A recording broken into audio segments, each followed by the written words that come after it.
नमस्ते। आज हम एक बहुत ही अहम किताब पर बात करने वाले हैं। डॉक्टर भीमराव अंबेडकर की किताब पाकिस्तान या भारत का विभाजन। हमें इस पर गहराई से बात करने का अनुरोध मिला है। हाँ, ये किताब ये 1940s के दशक में लिखी गई थी और बंटवारे के पीछे की जो वजह थी, जो असर थे, उस पर एक बहुत ही कह सकते हैं बेबाक नजरिया पेश करती है। बिल्कुल। तो चलिए थोड़ा इस किताब की परतों को खोलते हैं। ये सोचना ही कितना दिलचस्प है कि जो हमारे संविधान के मुख्य निर्माता थे डॉक्टर अंबेडकर, वो बंटवारे जैसे इतने मुश्किल और भावनात्मक मुद्दे पर क्या सोच रहे थे। हाँ, और ये जानना भी जरूरी है कि अंबेडकर जी ये किताब तब लिख रहे थे जब बंटवारे की बात जोर पकड़ रही थी। वो सिर्फ कोई बाहर से देखने वाले नहीं थे। वो देश के भविष्य को लेकर और खासकर दलितों और अल्पसंख्यकों के भविष्य को लेकर काफी फिक्रमंद थे। तो उनकी ये किताब सिर्फ घटनाओं का कोई लेखा जोखा नहीं है। ये उस समय का जो राजनीतिक और सामाजिक माहौल था, उसका एक बहुत तीखा विश्लेषण है एक तरह से। सही कहा। तो किताब में वो क्या मुख्य बातें उठाते हैं, कहाँ देखते हैं वो बंटवारे की जड़ें? देखिए, अंबेडकर जी किसी एक पक्ष को पूरी तरह सही या गलत नहीं ठहराते हैं। वो कांग्रेस की नीतियों की भी आलोचना करते हैं और मुस्लिम लीग की भी। एक खास बात जो वो उठाते हैं वो ये कि हिंदू और मुसलमानों के बीच जो सामाजिक और धार्मिक मतभेद थे, वो शायद इतने गहरे हो चुके थे कि एक साथ रहना मुश्किल होता जा रहा था। अच्छा। वो सिर्फ राजनीतिक असहमति की बात नहीं करते, बल्कि जो रोजमर्रा की जिंदगी में दिखने वाला सामाजिक अलगाव था ना, उस पर भी जोर देते हैं। ये दिलचस्प है। कहने का मतलब है कि वो सिर्फ नेताओं के फैसलों पर ही फोकस नहीं कर रहे थे, बल्कि जमीनी हकीकत जो आम लोगों के बीच था उस पर भी ध्यान दे रहे थे। बिल्कुल। क्या वो कोई हल भी सुझाते हैं, कोई समाधान? हाँ, और उनके कुछ सुझाव तो उस समय काफी विवादास्पद भी लगे होंगे, बहुत बोल्ड थे वो। जैसे उन्होंने ये भी जिक्र किया था कि अगर बंटवारा हो रहा है तो फिर जनसंख्या का तबादला भी हो, लेकिन एक व्यवस्थित और योजनाबद्ध तरीके से, ओह। ताकि जो बाद में खून खराबा हुआ उससे शायद बचा जा सके। उनका मानना था कि अगर बंटवारा होना ही है तो उसे इस तरह से मैनेज किया जाए कि कम से कम नुकसान हो। ये एक बहुत ही कह सकते हैं प्रैक्टिकल, शायद थोड़ा कठोर भी लगे, पर एक प्रैक्टिकल नजरिया था। हाँ बिल्कुल। ये उस समय के भावनात्मक माहौल में एक बहुत ही अलग और तर्कसंगत आवाज लगती है। क्या वो बंटवारे को सिर्फ हिंदू मुस्लिम नजरिए से ही देख रहे थे या इसमें जाति का पहलू भी वो लाते हैं? ये बहुत जरूरी सवाल उठाया आपने। देखिए, अंबेडकर जी अपनी लेखनी में जाति के सवाल को कभी नजरअंदाज नहीं करते।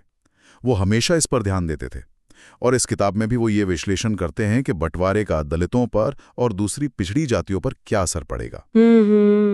वो इस बात को लेकर भी काफी चिंतित थे कि पाकिस्तान बनने के बाद वहां जो दलित रह जाएंगे उनके अधिकारों का क्या होगा, वो सुरक्षित रहेंगे या नहीं। तो उनका विश्लेषण सिर्फ दो समुदायों के बीच का झगड़ा नहीं है, बल्कि वो भारतीय समाज की जो पूरी जटिलता है उसको ध्यान में रखकर किया गया है। तो कुल मिलाकर देखें तो अंबेडकर की ये किताब बंटवारे को एक बहुस्तरीय समस्या के रूप में सामने रखती है। इसमें सामाजिक, धार्मिक, राजनीतिक और हाँ, जातिगत पहलू भी शामिल हैं। बिल्कुल। ये सिर्फ इतिहास नहीं बता रही, बल्कि एक गहरी सामाजिक राजनीतिक टिप्पणी भी कर रही है ना। बिल्कुल सही। और यहाँ जो बात ध्यान खींचती है वो ये है कि इतिहास के ऐसे जो निर्णायक मोड़ होते हैं ना, उनको अलग अलग दृष्टिकोणों से समझना हमें आज की परिस्थितियों को भी बेहतर ढंग से समझने में मदद करता है। डॉक्टर अंबेडकर का विश्लेषण उन कई जरूरी आवाजों में से एक है जिसे सुनना और समझना बहुत महत्वपूर्ण है, भले ही हम उनके हर तर्क से सहमत हों या ना हों। हाँ, ये बात तो है। और अगर हम इसे थोड़ा और बड़े दायरे में देखें तो ये इस दिलचस्प सवाल को भी जन्म देता है कि जब अलग अलग विचारक इतिहास की किसी एक ही घटना का विश्लेषण करते हैं तो उनके विश्लेषण उस घटना के बारे में तो बताते ही हैं, पर साथ ही साथ उन विचारकों की अपनी सोच, उनकी क्या प्राथमिकताएं थीं और उनके अपने नजरिए के बारे में भी कितना कुछ बताते हैं। ये सोचने वाली बात है, आगे इस पर और विचार किया जा सकता है। और ये विचार हमें उनकी किताब थॉट्स ऑन पाकिस्तान में मिलते हैं, जो 1940 में आई थी। हाँ, और फिर 1945 में उसका संशोधित संस्करण आया, पाकिस्तान और पार्टीशन ऑफ इंडिया नाम से। सही। तो ये किताब तब आई जब मुस्लिम लीग की पाकिस्तान की मांग जोरों पर थी। बिल्कुल। और डॉक्टर अंबेडकर ने इंडियन लेबर पार्टी की तरफ से इस पूरे मसले को आप कह सकते हैं हर पहलू से जांचा परखा। ऐतिहासिक, राजनीतिक, सामाजिक, आर्थिक, सब कुछ। जी हाँ। उनका मकसद, जैसा आपने कहा, किसी का पक्ष लेना नहीं था। वो तो बस तटस्थ होकर समस्या को समझना चाहते थे और शायद कोई व्यवहारिक हल निकालना। तो उनकी शुरुआती दलील क्या थी इस पर? देखिए, उन्होंने शुरुआत में ये साफ कहा कि अगर मुसलमानों को उनकी इच्छा के खिलाफ भारत में रहने पर मजबूर किया गया तो ये देश के लिए अच्छा नहीं होगा, मतलब भविष्य के लिए खतरनाक हो सकता है। और उन्होंने मुस्लिम लीग के उन दावों का भी जिक्र किया कि भाई कांग्रेसी शासन में मुसलमानों के साथ ठीक बर्ताव नहीं हुआ, उनके साथ नाइंसाफी हुई। और संवैधानिक सुरक्षा उपायों पर क्या कहा? उनका कहना था कि लीग मानती थी कि ये उपाय उन्हें बहुसंख्यक हिंदुओं के दबदबे से बचाने में असफल रहे हैं। और क्या उन्होंने इतिहास का भी सहारा लिया? हाँ बिल्कुल, वो इतिहास में गए। अपने समय के ब्रिटिश इतिहासकारों का हवाला देते हुए ये दिखाया कि कैसे सदियों के संघर्ष, हमले, धर्म परिवर्तन, खासकर 711 से 1761 ईस्वी के बीच, इन सब ने पश्चिमोत्तर भारत में हिंदुओं और मुसलमानों के बीच एक गहरी खाई पैदा कर दी थी। इससे एकता बहुत मुश्किल हो गई थी। अच्छा, तो ऐतिहासिक जड़ें काफी गहरी मानी उन्होंने। लेकिन उस समय गांधी जी के प्रयास भी तो चल रहे थे हिंदू मुस्लिम एकता के लिए, जैसे खिलाफत आंदोलन। हाँ, उन्होंने गांधी जी के प्रयासों का भी विश्लेषण किया। माना कि गांधी जी ने मुस्लिमों को कांग्रेस के साथ जोड़ने में एक हद तक कामयाबी पाई थी, जो अपने आप में बड़ी बात थी।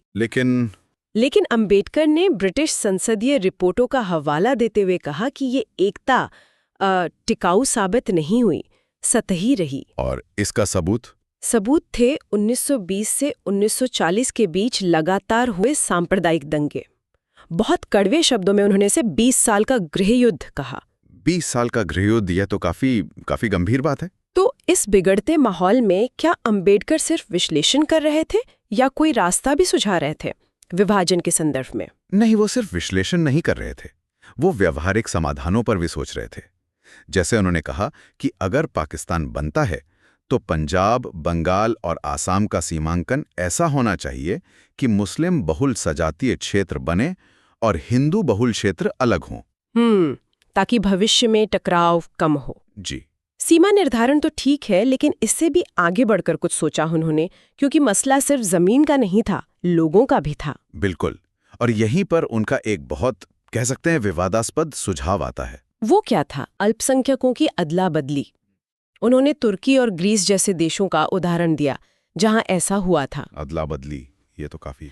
हाँ, सुनने में आज ये कठोर लग सकता है, लेकिन उनका तर्क ये था कि अगर बहुसंख्यक और अल्पसंख्यक समुदाय एक दूसरे के प्रति शत्रुता रखते हैं तो उनका साथ रहना मतलब लगातार संघर्ष, स्थायी शांति नहीं होगी। और सीमाओं की सुरक्षा पर जो हिंदू पक्ष की चिंताएं थीं, हाँ, उन चिंताओं को भी उन्होंने संबोधित किया।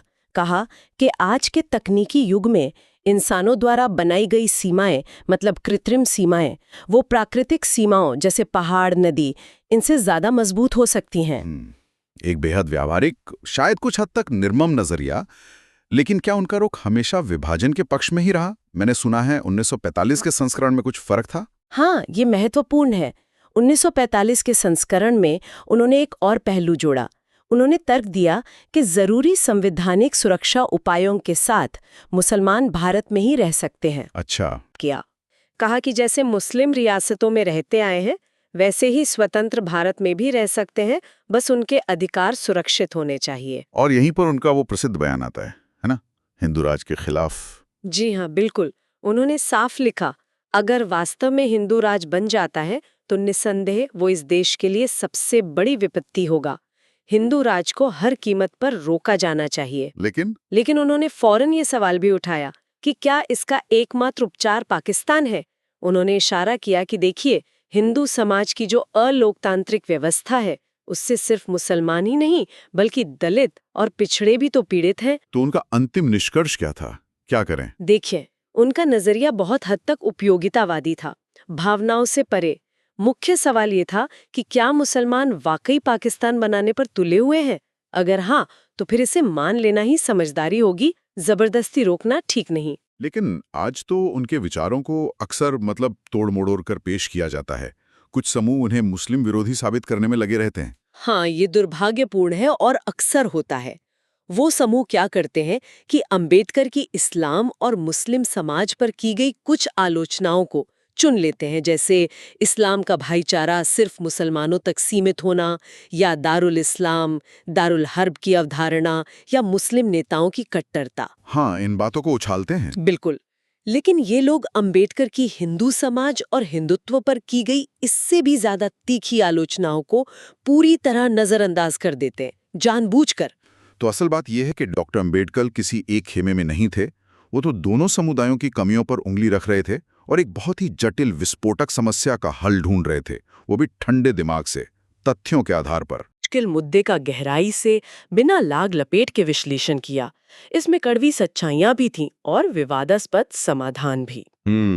उनकी ये पूरी पड़ताल हमें याद दिलाती है कि इतिहास और ऐसे जटिल सामाजिक राजनीतिक मुद्दों को सतही नारों या लेबलों में बांधना कितना कितना भ्रामक हो सकता है। बिल्कुल। और शायद आज के संदर्भ में सोचने वाली बात यह है कि क्या हम में, मतलब हमारे समाज में, डॉक्टर अंबेडकर की तरह भावनाओं से ऊपर उठकर कड़वे तथ्यों का सामना करते हुए समाज के गहरे विभाजनों को समझने और उनके व्यवहारिक समाधान खोजने का साहस है।